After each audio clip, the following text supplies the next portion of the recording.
Hello everyone, welcome back to Excel Village. ഈ ഒരു വീഡിയോയിലൂടെ നമ്മൾ നോക്കാൻ പോകുന്നത് എങ്ങനെ നമുക്ക് ഓട്ടോസമ്മും അതിന്റെ കീബോർഡ് ഷോർട്ട്കട്ടും ഉപയോഗിച്ച് വളരെ പെട്ടെന്ന് എക്സലിൽ എങ്ങനെ കാൽക്കുലേഷൻസ് ചെയ്യാമെന്നുള്ളതാണ്.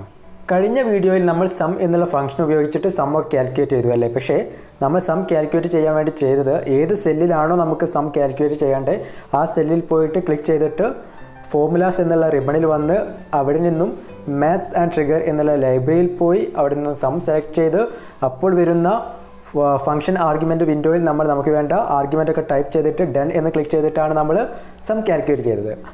അപ്പോൾ ഇത്ര ലോങ് പ്രൊസീജിയർ ഫോളോ ചെയ്യേണ്ട ആവശ്യം നമുക്ക് ഇപ്പോൾ എക്സലില്ല. നമുക്ക് അതിന് പകരമായിട്ട് എക്സലിലെ ഓട്ടോ സം എന്നുള്ള വളരെ ഹെൽപ്ഫുൾ ആയിട്ടുള്ള ഒരു ഫീച്ചർ ഉപയോഗിക്കാം. അതിനുവേണ്ടി ആദ്യം നമ്മൾ കഴിഞ്ഞ ദിവസം കാൽക്കുലേറ്റ് ചെയ്ത് വെച്ച ഈ ഒരു സമ്മൊക്കെ ഞാൻ ഡിലീറ്റ് ചെയ്യാൻ പോവുകയാണ്.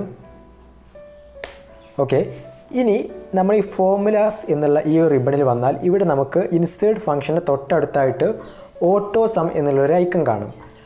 അപ്പോൾ ഞാൻ ഏത് സെല്ലിലാണോ എനിക്ക് സം കാൽക്കുലേറ്റ് ചെയ്യേണ്ടത്, എനിക്കിപ്പോൾ B9 എന്നുള്ള സെല്ലാണ് സം കാൽക്കുലേറ്റ് ചെയ്യേണ്ടത്. അപ്പോൾ ഞാൻ B9 എന്നുള്ള സെല്ലിൽ ക്ലിക്ക് ചെയ്തു.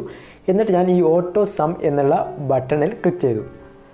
ഇപ്പോൾ സമ്മിൻ്റെ ഫോർമുല ഓട്ടോമാറ്റിക്കായിട്ട് നമുക്കവിടെ പ്രിൻ്റായി വന്നിട്ടുണ്ട്. B4 മുതൽ B8 വരെയുള്ള സെല്ലിൻ്റെ സമ്മാണ് എനിക്ക് കാൽക്കുലേറ്റ് ചെയ്യേണ്ടത്. അപ്പോൾ ആ ഒരു സെൽ റേഞ്ചും നമ്മുടെ ആർഗ്യുമെൻ്റായിട്ട് ഓൾറെഡി പാസ്സായിട്ടുണ്ട്. ഇനി ഞാൻ എൻ്റെ കീ പ്രസ് ചെയ്താൽ ഓട്ടോമാറ്റിക്കായിട്ട് നമുക്കതിൻ്റെ സമ്മ് ലഭിക്കുന്നതാണ്. ഇനി ഒന്നിൽ കൂടുതൽ സെല്ലിൻ്റെ സമ്മ് ഒരുമിച്ച് കാൽക്കുലേറ്റ് ചെയ്യണമെങ്കിൽ നമുക്ക് അതും ചെയ്യാം. ഞാനിപ്പോൾ ഈ C9 D9 എന്നുള്ള സെല്ലിലെ സമ്മുകൾ എനിക്ക് ഒരുമിച്ച് കാൽക്കുലേറ്റ് ചെയ്യണമെങ്കിൽ ഞാനത് രണ്ടും സെലക്ട് ചെയ്തിട്ട് ഈ ഓട്ടോ സം എന്നുള്ള ബട്ടൺ ക്ലിക്ക് ചെയ്തു. അപ്പോൾ അവിടെ ഓട്ടോമാറ്റിക്കായിട്ട് സമ്മ് കാൽക്കുലേറ്റ് ആയിട്ടുണ്ട്. ഇനി എനിക്ക് ഓരോ എക്സ്പെൻസിനും ടോട്ടൽ 3 മാസത്തേക്ക് വന്ന ചിലവ് കണക്ക് കൂട്ടണം. അതിനുവേണ്ടി ഞാൻ റെൻറ്റിൻ്റെ ടോട്ടൽ എക്സ്പെൻസ് കാണാൻ വേണ്ടി ഞാൻ E4 എന്നുള്ള ഈ ഒരു സെല്ലിൽ ക്ലിക്ക് ചെയ്തു. ഓട്ടോ സം എന്നുള്ള ബട്ടൺ ക്ലിക്ക് ചെയ്തു. അവിടെ ഫോർമുല ഓട്ടോമാറ്റിക്കായിട്ട് അപ്പിയർ ആയിട്ടുണ്ട്. B4 to D4, B4 മുതൽ D4 വരെയുള്ള സെല്ലിൻ്റെ സമ്മാണ് എനിക്ക് കാണേണ്ടത്. അപ്പോൾ അത് ഓട്ടോമാറ്റിക് അവിടെ ഫില്ലായിട്ടുണ്ട്. ഞാൻ എൻ്റെ കീ പ്രസ് ചെയ്തു. സം അവൈലബിൾ ആണിപ്പോൾ. ഞാൻ അടുത്തത് ഇലക്ട്രിസിറ്റിൻ്റെ ടോട്ടൽ എക്സ്പെൻസ് എനിക്ക് കാണണം. അപ്പോൾ അതിനുവേണ്ടി ഞാൻ E5 ഇപ്പോൾ ഉള്ളത്. ഞാൻ ഓട്ടോ സം എന്നുള്ള ബട്ടൺ ക്ലിക്ക് ചെയ്തു. ഓട്ടോമാറ്റിക്കായിട്ട് ഫോർമുല അപ്പിയർ ആയിട്ടുണ്ട്. B5 to D5 എന്നുള്ള ഫോർമുല അപ്പിയർ ആയിട്ടുണ്ട്. ഞാൻ എൻ്റെ കീ പ്രസ് ചെയ്തു. ഗുഡ്, സമ്മ് കാൽക്കുലേറ്റ് ആയിട്ടുണ്ട്. നിങ്ങളൊരു കാര്യം ശ്രദ്ധിച്ചോ, നമ്മൾ ഈ കണ്ട എക്സാമ്പിളിലെല്ലാം നമ്മൾ ഓട്ടോ സം എന്നുള്ള ബട്ടൺ ക്ലിക്ക് ചെയ്തപ്പോൾ എക്സൽ തന്നെ നമുക്ക് സജസ്റ്റ് ചെയ്ത് തന്നു ഏത് റേഞ്ച് ഓഫ് സെല്ലിലാണ് ഈ ഒരു കാൽക്കുലേഷൻ ചെയ്യേണ്ടതെന്ന്. ആ സജഷൻ എപ്പോഴും കറക്റ്റായിരുന്നു. പക്ഷേ അത് എല്ലാ കേസിലും കറക്റ്റ് ആവണം എന്നില്ല. ഫോർ എക്സാമ്പിൾ, നമുക്കിപ്പോൾ ടെലിഫോണിൻ്റെ സമ്മ് കാൽക്കുലേറ്റ് ചെയ്യാം. അപ്പോൾ അതിനുവേണ്ടി ഞാൻ E6 എന്നുള്ള സെല്ലിലാണ് സെലക്ഷൻ ഉള്ളത്.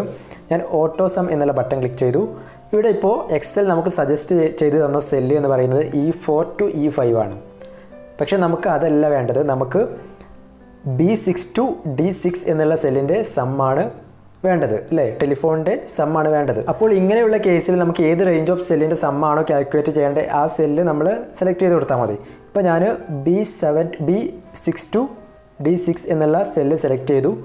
എൻ്റെ കീ പ്രസ് ചെയ്തു. അപ്പോൾ എനിക്കതിൻ്റെ സമ്മ് അവൈലബിൾ ആയിട്ടുണ്ട്. ഇനി മെഡിക്കൽ എക്സ്പെൻസിൻ്റെ സമ്മ് കാണാൻ ഞാൻ ഓട്ടോ സം എന്നുള്ള ബട്ടൺ ക്ലിക്ക് ചെയ്തു. E4 to E6 ആണ് എക്സൽ സജസ്റ്റ് ചെയ്ത് തന്നത്. എനിക്ക് വേണ്ടത് B7 to D7 ആണ്. ഞാനത് സെലക്ട് ചെയ്തു, എൻ്റർ ചെയ്തു. ഇതുപോലെ തന്നെ മെഡിക്കൽ എക്സ്പെൻസിൻ്റെ ആണെങ്കിലും auto some B8 to D8 ഈ ഒരു സെല്ലാണ് എനിക്ക് വേണ്ടത്. ഞാൻ സെലക്ട് ചെയ്തു, എൻ്റർ ചെയ്തു. ഇനി നമുക്ക് ഇതിനേക്കാൾ വേഗത്തിൽ കീബോർഡ് ഷോർട്ട് കട്ട് യൂസ് ചെയ്തിട്ട് എങ്ങനെ ഓട്ടോ സം കാൽക്കുലേറ്റ് ചെയ്യാം എന്ന് നോക്കാം. അപ്പോൾ അതിനുവേണ്ടി ഞാൻ ആദ്യം നമ്മൾ ഈ കാൽക്കുലേറ്റ് ചെയ്ത് വെച്ച സം എല്ലാം ഡിലീറ്റ് ചെയ്യുകയാണ്. ഓക്കെ, ഇനി B9 എന്നുള്ള സെല്ലാണ് എനിക്ക് സമ്മ് കാൽക്കുലേറ്റ് ചെയ്യേണ്ടത്. ഞാൻ അവിടെ ക്ലിക്ക് ചെയ്തു. ഓട്ടോ സം കാൽക്കുലേറ്റ് ചെയ്യാൻ വേണ്ടിയിട്ട് വിൻഡോസിലുള്ള കീബോർഡ് ഷോർട്ട് കട്ട് എന്ന് പറയുന്നത് Alt+=. നിങ്ങളുടെ കീബോർഡിലെ ഓൾട്ട് കീയും അതുപോലെ തന്നെ ഈക്വൽസ് കീയും ഒരുമിച്ച് പ്രസ് ചെയ്താൽ ഓട്ടോ സം നിങ്ങൾക്ക് കാൽക്കുലേറ്റ് ചെയ്യാവുന്നതാണ്. ഇനി നിങ്ങൾ ഒരു മാക് OS ആണ് യൂസ് ചെയ്യുന്നത് എന്നുണ്ടെങ്കിൽ അതിലെ കീബോർഡ് ഷോർട്ട് കട്ട് എന്ന് പറയുന്നത് Command+Shift+T എന്നുള്ളതാണ്. Command+Shift+T എന്നുള്ളതാണ് മാക് OSലെ എക്സലിൻ്റെ ഓട്ടോ സം ഷോർട്ട് കട്ട് എന്ന് പറയുന്നത്. നമുക്ക് ഓട്ടോ സം കാൽക്കുലേറ്റ് ചെയ്ത് നോക്കാം. ഞാൻ B9 എന്നുള്ള സെല്ലാണ് എൻ്റെ സെലക്ഷൻ ഉള്ളത്. ഞാൻ മാക് OS ആണ് യൂസ് ചെയ്യുന്നത്. അതുകൊണ്ട് Command+Shift+T എന്ന് പ്രസ് ചെയ്തു. ഇവിടെ നമുക്ക് ഓട്ടോ സം കാൽക്കുലേറ്റ് ആയിട്ടുണ്ട്. ഇനി അതുപോലെ തന്നെ 9 എന്നുള്ള സെല്ലിൽ ഞാൻ ഇതുപോലെ എൻ്റർ ചെയ്തു.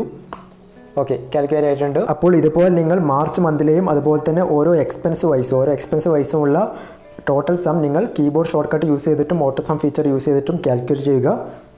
നിങ്ങൾ എക്സൽ വില്ലേജിൻ്റെ യൂട്യൂബ് ചാനൽ ഇതുവരെ സബ്സ്ക്രൈബ് ചെയ്തിട്ടില്ലെങ്കിൽ സബ്സ്ക്രൈബ് ചെയ്യുക. അതുപോലെ തന്നെ നിങ്ങൾ നിങ്ങളുടെ വിലപ്പെട്ട നിർദ്ദേശങ്ങൾ കമൻറ്റ് ബോക്സിൽ കമൻറ്റായിട്ടും രേഖപ്പെടുത്തുക.